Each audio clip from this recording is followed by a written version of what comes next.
मैं यहाँ की बहू हूँ, मैं यहाँ शादी होकर दुल्हन बन के आई थी और मैं सोच भी नहीं सकती कि इस यूपी में सहज में इतने लोग आ जाएंगे। मुझे तो बहुत ही आश्चर्य हो रहा था कि कैसे हो सकता है।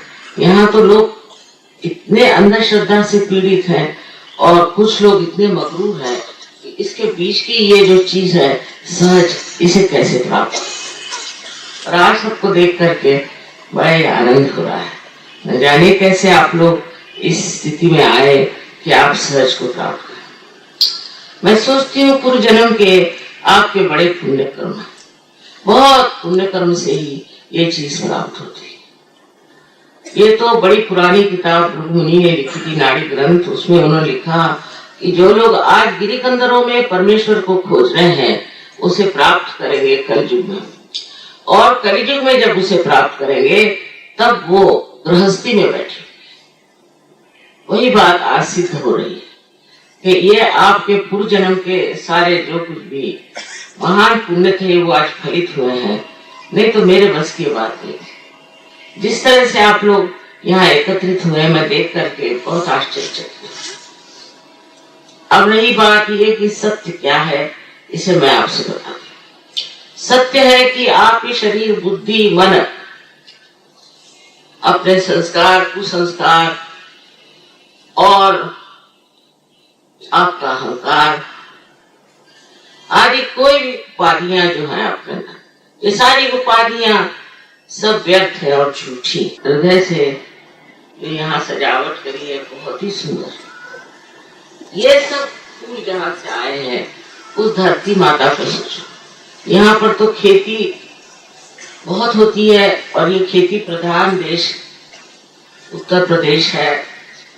ये खेती जो कराती है ये हमारी जमीन, हमारी माँ, ये पृथ्वी माता हमें ये सब चीजें सहज में ही दे देती। एक बीज को अंकुरते हैं तो उसमें सहज में फूल आ जाता है। ये ऋतुओं को बदलने वाली कौन सी शक्ति।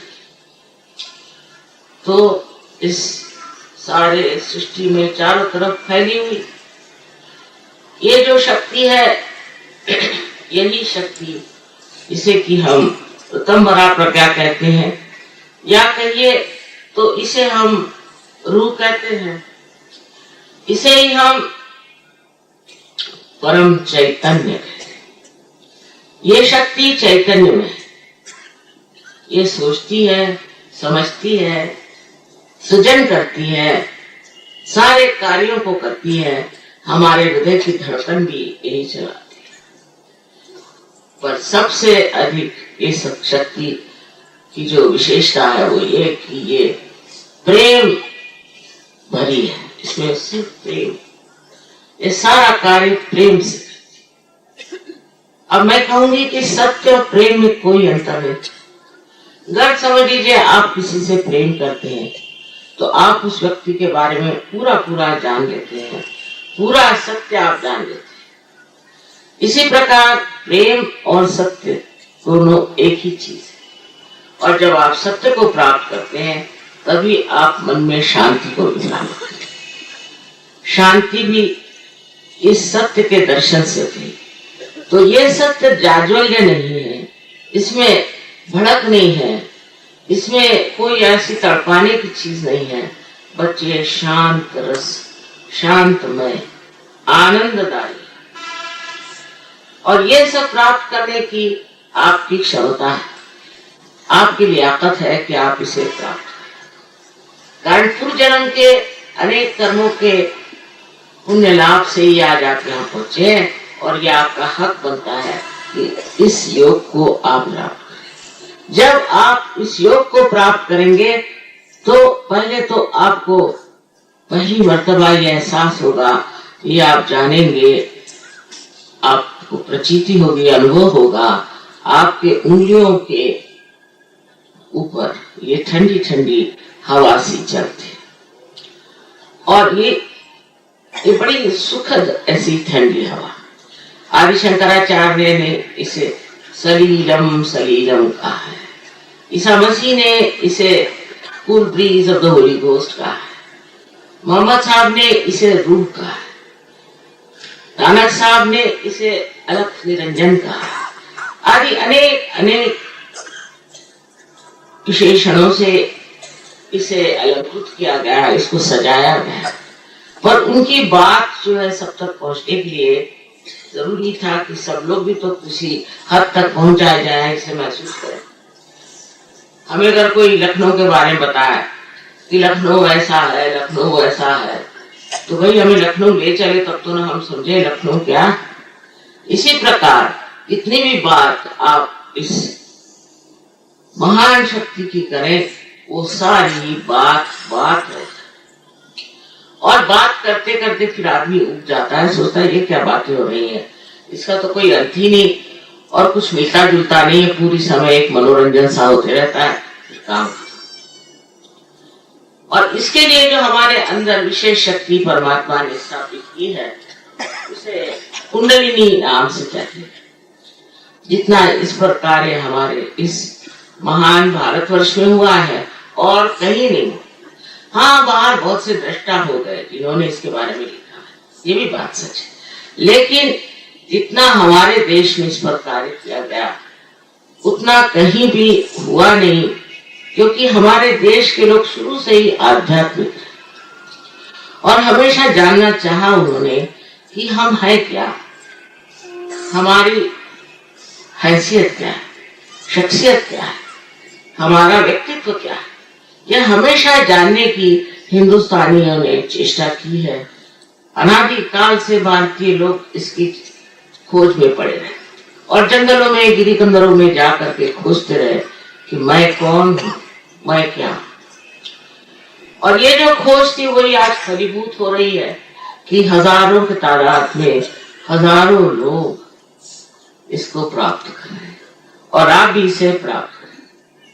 सबसे तो पहले जब कुंडलिनी का जागरण होता है तो बिल्कुल सहज तरीके से होता है और बीच का जो मध्य पथ है सुषुम्ना, उससे वो गुजरते हुए ब्रह्मरंध्र को छेदते। आपको इस मामले में बताया गया है कि अपने अंदर 3 नाड़ियां विशेष है और उसमें से जो मध्य नाड़ी है उसी नाड़ी के मार्ग से कुंडलिनी का जागरण होता है। विशेषतः सब चीज दुनिया की जो है वो जमीन की तरफ दौड़ती है। सिर्फ आग ऐसी चीज है जो ऊपर की तरफ उठती है, पर ये एकदम शांत आग, एकदम शांत। इस आग में शांति भरी हुई है क्योंकि ये बड़ा भारी परमात्मा का चमत्कार है। और जब ये ऊपर चढ़ती है तो अपने आप चक्र खुलते हैं और आपको इसमें कुछ करने का सहज। जब आप बीज को लगाते हैं तो क्या आप इस पृथ्वी माता को कुछ पैसा ऐसा देते, उसको कोई नमस्कार करते?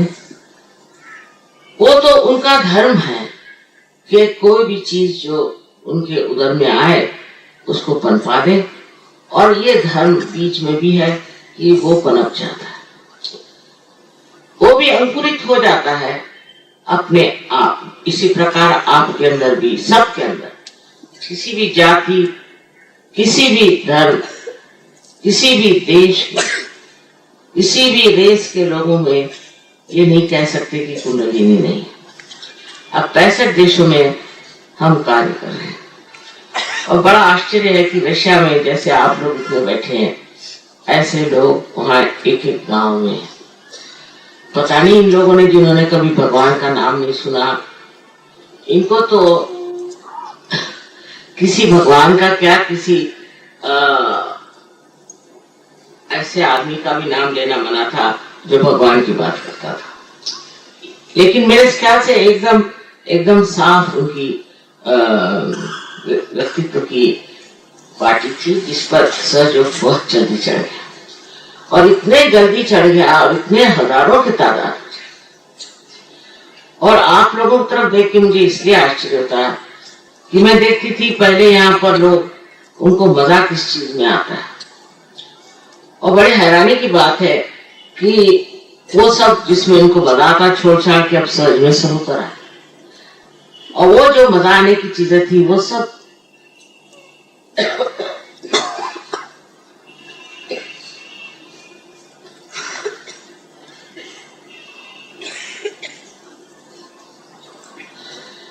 सब स्वयं को नष्ट करने वाली। आज अमेरिका में भी यही हाल कि वो लोग कहते हैं कि हम तो चाहते क्षण क्षण हम आनंद में और क्षण क्षण में आप अपने को मिटाने की व्यवस्था करें, तो कौन सा आनंद आएगा? आप तो मृत्यु की ओर जा रहे हैं, सर्वनाश की ओर जा रहे हैं, तो आपको आनंद कैसे आ सकता? लेकिन उनकी खोपड़ी में बात जाती नहीं। आपसे बताऊं, हम लोग हालांकि बहुत सीधे साधे हैं, गरीब भी हैं, लेकिन मेरे ख्याल से हमारे अंदर सुबुद्धि उन लोगों से बहुत ज्यादा। वो तो मूढ़ लोग, उनकी समझ में नहीं आता। जब तक मुझसे कहते थे कि आप हमसे पैसा नहीं लेंगे, हम आप पर विश्वास ही नहीं कर सकते। ऐसे बेवकूफ लोगों से कौन बात करे? पर अब थोड़ा थोड़ा वहां मामला बैठ रहा है। इन लोगों से कुछ सीखने का है नहीं। हमारा जो अपना स्वयं का हमारा जो कल्चर है, जो संस्कृति है, वो इतनी ऊंची है कि सहज में आने के बाद आप धीरे धीरे समझ लेंगे कि ऐसी संस्कृति है ये कि जिसमें सिवाय मनुष्य परमात्मा की ओर उठे और इस योग में बढ़े और कुछ हो ही नहीं सकता। ये नहीं है कि कोई आप चीज छोड़िए और जंगल में जाकर बैठिए, कि संन्यास लीजिए या भूखे मरिए। इस तरह की बेकार चीज सहयोग में कोई जरूरत नहीं, क्योंकि ये बाह्य में सब भूखे मरने की, बहुत से लोग भूखे मरते रहते हैं यहाँ पर। और एक बार नारद मुनि ने पूछा भगवान से कि हिंदुस्तान के लोग इतने भूखे क्यों रहते हैं? तो उनका वो लोग इतना भूखे रहने की उनको आदत हो गई है और वो इतने बार भूखे रहते हैं तो उनको भूखे रहते हैं। तो ये जो है उपवास, तपास आदि आदि तपस्या करने का जो गुण है वो हो गया, वो समय बीत गया, उसकी अब जरूरत नहीं। अब जैसे कि आप एक सीढ़ी से चढ़ के दालान में पहुंचे हैं, तो आइए, तशरीफ लाइए, अंदर बैठिए, बजाय इसके कि आप सीढ़ी पे अटक के बैठे हुए, आप ऊपर चढ़ना ही नहीं चाहते। इसी प्रकार एक तरह से ये भी समझ लेना चाहिए कि ये समय आ गया, ये विशेष समय, इसको तो मैं कहती वसंत ऋतु आ गई, ब्लॉसम टाइम आ गया। और इस समय में हजारों लोग पार होने वाले, हजारों क्या करोड़ों के ये लोग पार होने वाले हैं, और जिनको ये मिलना है उनको मिलना ही है, कोई इसे रोक नहीं सकता। इस बात को अगर मैं आपसे कह रही हूँ तो वो इसलिए नहीं कि मैं सोचती हूँ कि ऐसी कोई बड़ी भारी घोषणा है। ये बिल्कुल सत्य है कि ये चीज आज इतनी घटित हो रही है, इतने देशों में जो एकदम इतने जोर में फलीभूत हो रही है, इसके पीछे में कोई ना कोई समय की भी विशेषता है। और ये समय एक घोर कलयुग में ऐसा आया हुआ है जहाँ मनुष्य चाहता है कि सत्य को प्राप्त। अब सत्य के प्रकाश में क्या क्या हो सकता है? पहले तो सत्य के प्रकाश में जो असत्य है उसे आदमी एकदम सहज में छोड़, एकदम सहज। जैसे कि एक सांप है आपके हाथ में, रात अंधेरी और आपको दिखाई नहीं दे रहा, और आप जिद्दी हैं और कोई कहे कि तुम्हारे हाथ में सांप है, इसे छोड़ दो, तो आप कहेंगे कि नहीं नहीं सांप नहीं, ये तो रस्सी है, इसे मैं नहीं छोड़ सकता, और आप पकड़े ही रहेंगे उसको, और जरा सा भी प्रकाश आ जाए तो फौरन छोड़ देंगे। तो ये समर्थता आपके अंदर है, सिर्फ ये एक तरह का अंधापन है। बहुत से लोग, हजारों लोगों ने मुझे देखा है प्रदेश में कि ऐसी ऐसी चीजें जिसे कि हम विषैली जहरीली कहते हैं, खाना एकदम से छोड़, हर तरह की जो चीजें हमको नष्ट कर रही है वो सब छोड़। बहुत से लोग चाहते भी हैं नष्ट करें, उसको खत्म करें, लेकिन नहीं खत्म कर पाते। वजह यह है कि उनके अंदर वो समर्थता नहीं। समर्थ का मतलब है आप जो है वो आपका अर्थ बनाया जाए, यानी ये कि अगर आप आत्मा बन जाए तो अपने आप ये सब चीजें छोड़ के भाग जाए। अब आपके बच्चों को देखिए, बहुत शिकायतें मेरे पास आई कि बच्चे बिगड़ रहे हैं, ये हो रहे हैं। एक बार समझ में ले आई, एक साहब है, उनका लड़का पढ़ता लिखता नहीं था, तो मेरे पास आया, मैंने कहा जागृति करो उनको, बस देखो तो फिर, और वो फर्स्ट आया सबके बीच में। ये होता है, ये साक्षात। उसकी वजह ये कि हम अपने मस्तिष्क के कितने हिस्से में काम कर सकते हैं, बहुत थोड़े से, और कुंडलिनी के जागरण से जो प्रकाश हमारे मस्तिष्क में फैलता है उससे हम असाधारण बुद्धिमान हो जाते हैं। दूसरे हमारा चित्त जो है वो अत्यंत शुद्ध हो जाता है। तो ऐसे कि जो चित्त बार बार इधर उधर दौड़ते रहता था, वो एकदम शांत होके एकाग्र हो जाता है। इसलिए कोई सा भी कार्य हम बहुत अच्छे से कर सकते हैं, किसी भी कार्य में हम प्रवीण हो सकते हैं। इस देश में तो खेती बहुत है, हमने खेती पर प्रयोग करके देखे कि जो हाथ में चैतन्य की लहरियां हैं, इससे अगर कोई पानी को आप चेतित कर दे तो वो पानी जो है उससे 10 गुना फसल अच्छी आती। और हाइब्रिड सीड की ने जितनी आती है उससे कहीं अधिक नॉन हाइब्रिड सीड की आती। नॉन हाइब्रिड सीड अगर आप लीजिए और वो लगाइए, कोई खाद डालने की जरूरत है, कुछ नहीं। आप देखिएगा कि हमने सूरज का फूल इतना बड़ा 1-2 फुट का डायमीटर का सूरज का फूल निकला, बहुत से निकले, उसको उठाना मुश्किल, एक आदमी उसको उठा नहीं सकता।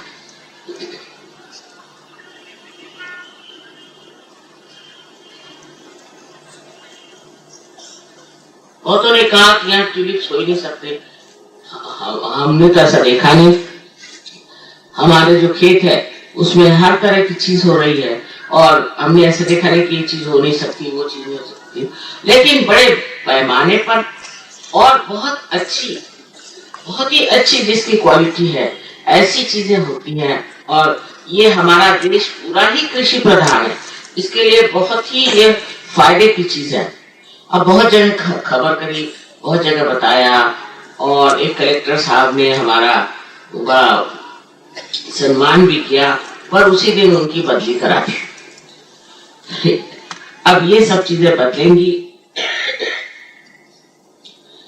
लेकिन जो लोग सहयोग में आ गए हैं, उनकी खेती बाड़ी, उनके घर के जानवर, उनके घर के सारे प्रश्न, उनके समाज के सारे प्रश्न एकदम से हल।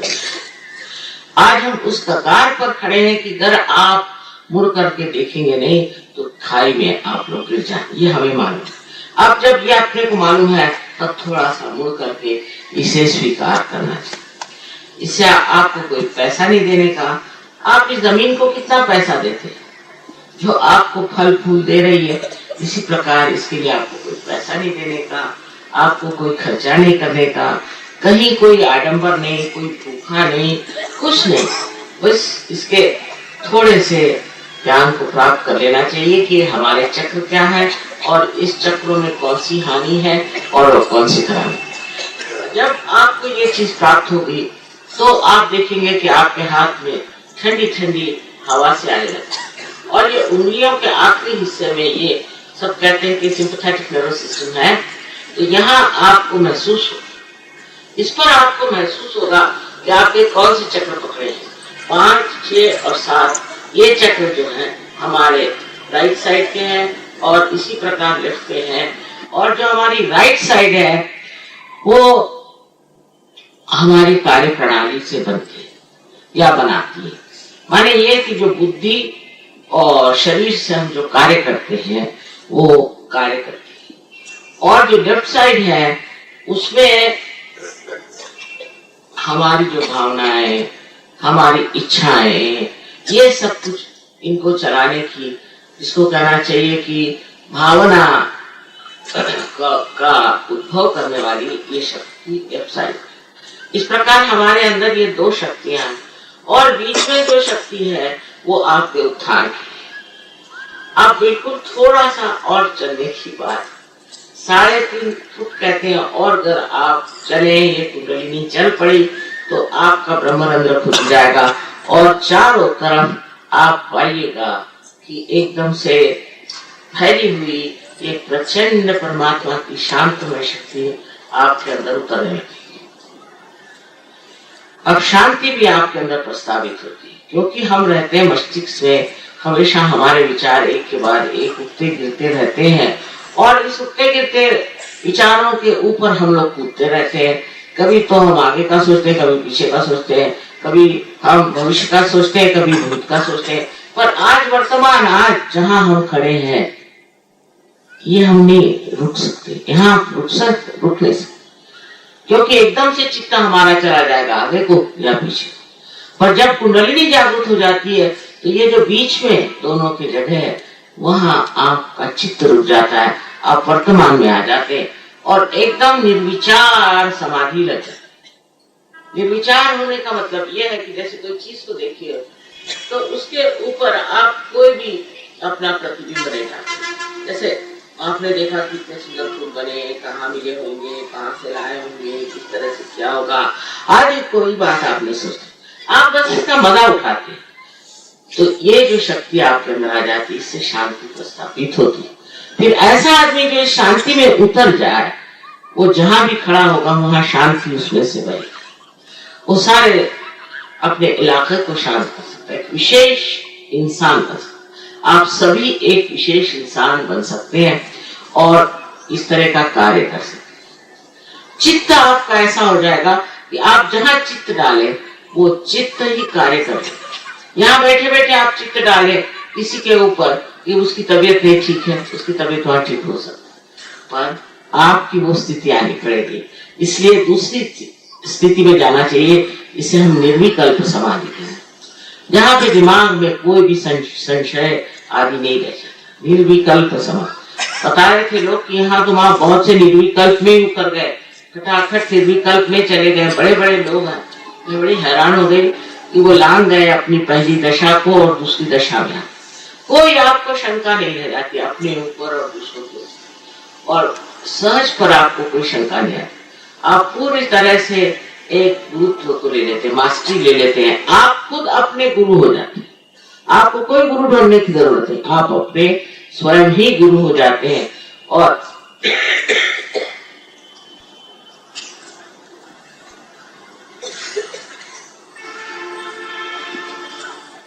इस गुरुत्व को पाकर, इस महानता को आप अपने को तो ठीक कर ही सकते हैं, क्योंकि आप अपने चक्रों को जानते हैं अपनी उंगलियों पर, लेकिन आप दूसरों को भी ठीक कर सकते, दूसरों की भी मदद कर सकते हैं। कुंडली के जागरण से आपकी तंदुरुस्ती ठीक हो जाती है। ये बात सही है कि इसके जागरण से कैंसर के भी रोग ठीक हो गए। यहाँ पे कोई डॉक्टर साहब मिलना चाहते हैं, मैं उनसे बात करूंगी, क्योंकि इसमें आपको पैसा कभी कुछ खर्चा करने का नहीं, आपकी ही शक्ति जो है वो जागृत हो जाती है और आप अपनी शक्ति से अपने को ठीक कर लेते हैं और आप दूसरों को भी ठीक कर सकते हैं। हालांकि डॉक्टर लोग कभी कभी घबराते हैं कि इससे फिर हमारी प्रैक्टिस क्या होगी।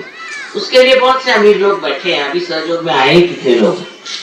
तो इस प्रकार आप देख लेंगे कि आप स्वयं ही एक धन्वंतरी हो जाते हैं, माने एक एक वैद्य हो जाते हैं, खुद ही बगैर किसी दवा के, किसी चीज के आप ठीक हो सकते हैं। इसमें आपको एक तरह से बड़ी ताजगी लगेगी। अब हमारी उम्र तो आप